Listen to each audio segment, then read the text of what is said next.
ರಾಜ್ಯದಲ್ಲಿ ಸಿಎಂ ಬದಲಾವಣೆ ಚರ್ಚೆ ವಿಚಾರಕ್ಕೆ ಈಗ ಪರಮೇಶ್ವರ್ ಅವರು ಒಂದು ಸ್ಟೇಟ್ಮೆಂಟ್ ಕೊಟ್ಟಿದ್ದಾರೆ ಸರ್. ನಾನು ಕೂಡ ಇವತ್ತು ಬೆಳಿಗ್ಗೆ ಸರ್ ನಾನು ಕೂಡ ಸಿಎಂ ಆಕಾಂಕ್ಷಿ ಅದೇನಿ 2013 ಆಗಬೇಕಿತ್ತು, ಯಾವುದೋ ಕಾರಣಗಳಿಂದ ಆಗಿಲ್ಲ.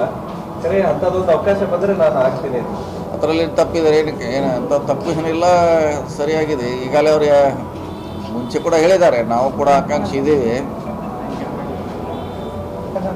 ಸೊ ಅವ್ರ ಬೇಡಿಕೆಯಲ್ಲಿ ಏನು ತಪ್ಪಿಲ್ಲ.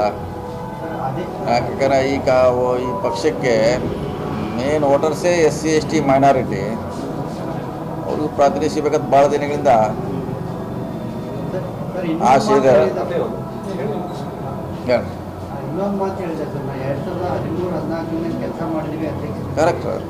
ಜೊತೆಗೆ ನಾ ಎಲ್ಲೂ ಕೂಡ ಅಧಿಕಾರ ಏನು ನಾನು CM ನಾನೇ ಕೆಲಸ ಮಾಡಿದ್ರೆ ನಾನೇ ಸರ್ಕಾರ ತಂದಿನಿ ಅಂತ ಹೇಳಿಲ್ಲಪ್ಪ ಅನ್ನೋ ಮಾತನ್ನು ಕೂಡ ಹೇಳಿದೆ. ಕರೆಕ್ಟು. ಈ ಪಕ್ಷ ಬರಲಿಕ್ಕೆ ಭಾಳಷ್ಟು ಜನ ಪರೋಕ್ಷವಾಗಿ ದುಡಿದಿದ್ದಾರೆ.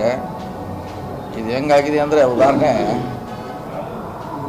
1960 ಒಳಗೆ ತೇನ್ ಸಿಂಗ್ ಹೆಸರು ಕೇಳಿದ್ರೆ, ಹಿಮಾಲಯ ಪರ್ವತ ಏರಿದಾಗ ಇಡೀ ಜಗತ್ತಿನ ಎಲ್ಲ ಪೇಪರು ಬರೆದ್ವಿ ತೇನ್ ಸಿಂಗ್ ಅವರು ಹಿಮಾಲಯ ಏರಿದ್ರಂತ.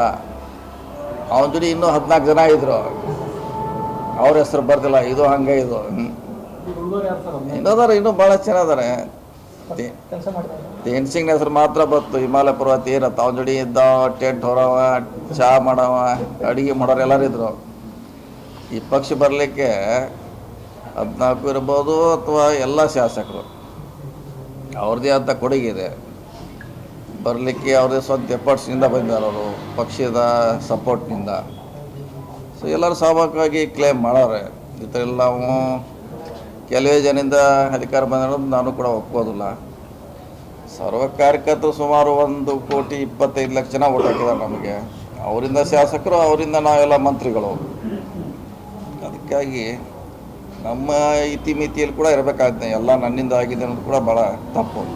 ಯಾಕಂದ್ರೆ ನಿಮ್ಮದು ಒಂದು ಪಕ್ಷಕ್ಕೆ ಕಾಂಗ್ರೆಸ್ ಅನ್ನುವಂಥದ್ದೇ ಕಾರ್ಯಕರ್ತರ ಪಕ್ಷ ಅನ್ನುವಂಥದ್ದು. ಕಾರ್ಯಕರ್ತರ ಪಕ್ಷ ಅವರಿಂದ MLA ಇಂದ ಮಂತ್ರಿಗಳು, ಇದೆಲ್ಲ ನಮ್ಗೆ ಗಮನಕ್ಕೆ ಇರಬೇಕು. ಸೊ ಈ ಪಕ್ಷ ಬರಲಿಕ್ಕೆ ಎಲ್ಲರದ್ದು ಸಹಕಾರ ಇದೆ. ಶಾಸಕರು ಕೂಡ ತಮ್ಮದೇ ಅಂತ ಕಷ್ಟದಲ್ಲಿ, ಇನ್ನೂ ಕಷ್ಟದಲ್ಲಿದ್ದಾರೆ ಭಾಳ ಜನ ಶಾಸಕರು. ಅವರು ಆರಿಸಿ ಬಂದಿದ್ದಾರೆ, ಫಸ್ಟ್ ಟೈಮ್ ಕೂಡ ಬಂದಿದ್ದಾರೆ. ಸೊ ನಾವು ಒಬ್ಬರಿಂದ ಕೆಲವು ಜನಿಂದ ಸರ್ಕಾರ ಬಂದಿದ್ದು ನಾವು ಒಪ್ಕೋದಿಲ್ಲ. ಪಕ್ಷ ಜೊತೆಗೆ ಶಾಸಕರ ಶ್ರಮ, ಕಾರ್ಯಕರ್ತರ ಶ್ರಮದಿಂದ ಈ ಸರ್ಕಾರ ಬಂದಿದೆ ಅನ್ನೋದು ಎಲ್ಲರೂ ಗಮನಿಸಬೇಕು. ಅಲ್ಲ, 14 ಉದಾಹರಣೆ ಹೇಳಿದೆ ಅಂದರೆ ಎಲ್ಲರೂ ಇದ್ದಾರೆ. ಅಂದರೆ ಅವ್ರ ಜೋಡಿ ಆವಾಗ 14 ಇದ್ರು, ಈಗ ಜಾಸ್ತಿ ಇದ್ದಾರೆ.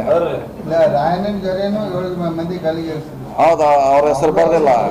ಅವ್ರು ಹಾಗೆ ಆ ಥರ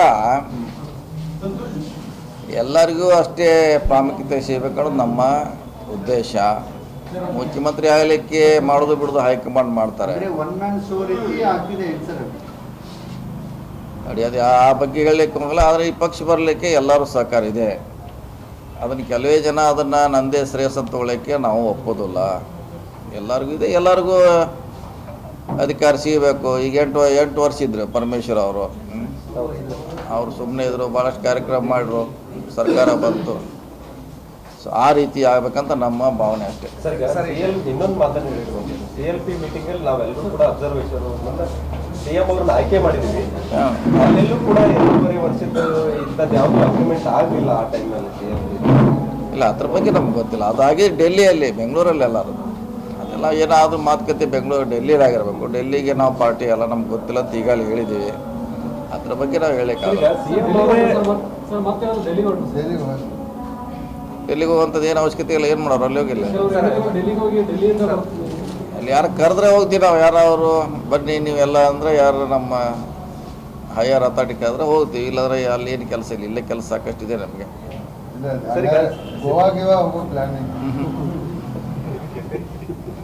ಗೋವಾ ಯಾವುದೂ ಇಲ್ಲ, ಇಲ್ಲೇ ಬೆಳಗಾವದಾಗ ಇರ್ತೀವಿ. ಸಿದ್ದರಾಮಯ್ಯ ಅವರೇ ನಾನೇ 5 ವರ್ಷ ಅಂತೇಳಿ ಸಾಕಷ್ಟು ಬಾರಿ ಹೇಳಿದ್ದಾರೆ. ಆದ್ರೆ ಕೆಲವೊಂದಿಷ್ಟು ಜನ ಏನು ಸರ್ ಡೆಲ್ಲಿಗೆ ಹೋಗೋದು, DK ಶಿವಕುಮಾರ್ CM ಆಗಲಿ ಅನ್ನುವಂಥದ್ದು. ಸೊ ಎಲ್ಲೋ ಒಂದು ಕಡೆ ಒಂದು ಗುಂಪು ಗೊಂದಲ ಸೃಷ್ಟಿಸುವಂಥದ್ದನ್ನು ಮಾಡ್ತಾ ಇದೆ. ಇದ್ದಾರೆ, ಅಧ್ಯಕ್ಷ ಇದ್ದಾರೆ, ಅದನ್ನು ನಿನ್ನೆ ಮೀಟಿಂಗ್ ಮಾಡ್ತಿದ್ದಾರೆ. DCM ಜೊತೆನೂ ಮಾಡಿದ್ದಾರೆ, CM ಜೊತೆ ಮಾಡಿದ್ದಾರೆ. ವಿಷಯ ಒಂದು ಇತ್ಯರ್ಥಕ್ಕೆ ಬರ್ತದೆ ಅಂತ ನಾವೆಲ್ಲ ಆಶಾಭಾವನೆಯಿಂದ ಇದ್ದೀವಿ. ಸರ್, ರಾಜಣ್ಣ ಅವರು ಈ ಹಿಂದೆ ಒಂದು ಮಾತು ಹೇಳಿದ್ರು, ನವೆಂಬರ್ಗೆ ಕ್ರಾಂತಿ ಆಗುತ್ತೆ ಅಂತ ಹೇಳಿ. ನಂಬರ್ ಕ್ರಾಂತಿ ಆಗ್ತಾ ಇದೆ. ಯಾವುದೇ ಕ್ರಾಂತಿ ಇಲ್ಲ, ಎಲ್ಲರೂ ಹೇಳ್ಯಾರಲ್ಲ, ಎಲ್ಲರೂ ಕ್ರಾಂತಿ ಹೇಳ್ಯಾರ. ಕ್ರಾಂತಿ ಅಂತ ಯಾವುದೂ ಇಲ್ಲೇ ಇಲ್ಲ. ಕ್ರಾಂತಿ ಬಗ್ಗೆ ಯಾವುದೇ ಉದ್ಭವ ಆಗೋಲ್ಲ, ಯಥಾಸ್ಥಿತಿ ಮುಂದುವರೆದಿದೆ ಅಷ್ಟೇ.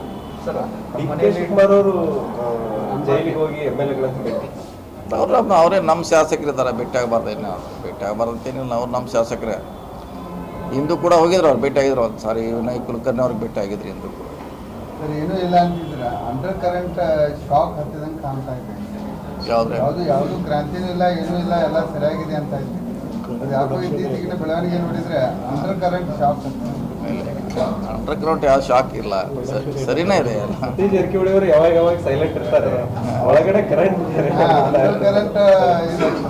ನಮ್ದು ಏನು ಕರೆಂಟ್ ಏನಿಲ್ಲ. ಎಲ್ಲ ಅಧ್ಯಕ್ಷ ಇದ್ದಾರೆ, ರಾಷ್ಟ್ರೀಯ ಅಧ್ಯಕ್ಷ ಬೆಂಗಳೂರಲ್ಲಿ ಇದ್ದಾರೆ, ಮೀಟಿಂಗ್ ಮಾಡ್ತಿದ್ದಾರೆ ಎಲ್ಲರ ಜೊತೆ. ಒಂದು ಹಂತಕ್ಕೆ ಒಂದು ಇತ್ಯರ್ಥಕ್ಕೆ ಬರ್ಬೋದು, ಬರಲೇಬೇಕು. ಒಂದು ತಾವು ಕೂಡ ಹೇಳಿದೆ, ಏನು ಗೊಂದಲ ಇದೆ, ಅಧಿಕಾರ ಹಂಚಿಕೆ ಗೊಂದಲ ಸರಿ ಆಗಬೇಕು, ಹೈಕಮಾಂಡ್ ಇದರಲ್ಲಿ ಮಧ್ಯಪ್ರವೇಶ ಮಾಡ್ತಾರೆ. ಯಾಕೆ ಸರ್ ಹೈಕಮಾಂಡ್ ಯಾಕೆ ಮಧ್ಯಪ್ರವೇಶ ಮಾಡ್ತಾ ಇಲ್ಲ? ಬರ್ಬೋದು ಅಂತ ಹೇಳಿಲ್ಲ. ನಿನ್ನೆ ಅವರು ಸಭೆ ಮಾಡಿದ್ದಾರೆ ಎರಡು ಮುಖಂಡರಿಗೆ. ಮತ್ತೆ ಯಾರ ಜೊತೆ ಮಾಡೋ ವಿಚಾರ ಇರ್ಬೋದು, ಮಾಡಿ ಒಂದು ಅಂತಿಮ ನಿರ್ಧಾರಕ್ಕೆ ಬರ್ತಾ ನಾವೆಲ್ಲ ಆಶೆಯನ್ನು ಹೊಂದಿದ್ದೇವೆ. KPCC ಬದಲಾವಣೆ ಬಗ್ಗೆ ಕೂಡ DK ಶಿವಕುಮಾರ್ ಅವರು ಮಾತಾಡಿದ್ರು. ಏನತ್ರ ಅಂದ್ರೆ ಅವಕಾಶ ಬಂದಾಗ ಎಲ್ಲವನ್ನೂ ಬಿಟ್ಕೊಡ್ಬೇಕಾಗತ್ತೆ, ಅಧಿಕಾರ ಹೇಳಿದ್ರೆ ಮತ್ತೆ ಹೌದು, ಪಕ್ಷಕ್ಕೆ ಎಷ್ಟು ಇರಲೇಬೇಕು, ಒಂದು ಲಿಮಿಟ್ ಇದ್ದೇ ಇರಲ್ಲ. ಬದಲಾವಣೆ ಮಾಡುವಂಥ ಒಂದು ಕಾಲ ಬಂದೇ ಬರ್ತೈತೆ, ಯಾವುದೇ ಹುದ್ದೆ ಇದ್ರು. ಸೊ ಇವತ್ತು ಬರ್ಬೋದು, ಇನ್ನೊಂದು ವರ್ಷ ಬಿಡ್ಬೋದು, ಯಾವುದೇ ಒಂದು ಸಂದರ್ಭದಲ್ಲಿ ಬರ್ಬೋದು. CM ರೇಸಲ್ಲಿ ತಾವೇನಾದ್ರೂ ಹೇಳಿದ್ರಲ್ಲ, ಇಲ್ಲ ಅದನ್ನಿಂತ ಕೇಳಕ್ಕೆ ಹೋಗ್ಬೇಡ್ರಿ, ಹೇಳುವಂಥ ಅವಶ್ಯಕತೆ ಇಲ್ಲ. ಈಗ